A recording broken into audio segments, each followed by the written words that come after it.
জিতের কেউ বলে বিপ্লবী, কেউ বলে ডাকাত ছবিটি শোনা গিয়েছিল হয়তো স্বাধীনতা দিবসের সময় মুক্তি পাবে। ছবিটি জিতের সংস্থার সঙ্গে যৌথ প্রযোজনা করছে নন্দী মুভিজ। এই একই সংস্থার আরেকটি ছবি দেব অভিনীত বাইক অ্যাম্বুলেন্স দাদাও ঘোষণা করে তারাও আসছে স্বাধীনতা দিবসেই।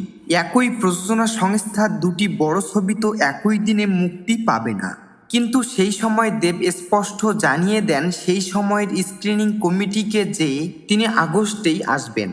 তবে এখন সময় বদলেছে, সরকার বদলেছে, এর সঙ্গে ঘটনার সরাসরি কোনো লিঙ্ক আছে কিনা তা স্পষ্ট নয়। তবে আজ জিতের সংস্থার তরফ থেকে ঘোষণা করা হয়েছে, কেউ বলে বিপ্লবী, কেউ বলে ডাকাত 14ই আগস্ট মুক্তি পাচ্ছে। আর আজকেই আবার জানা যায় যে দেব অভিনীত অ্যাম্বুলেন্স দাদা এর মুক্তি পিছিয়ে দেওয়া হচ্ছে। ঠিক কী কারণে পিছিয়ে দেওয়া হলো তা এখনো কিছু জানা যায়নি।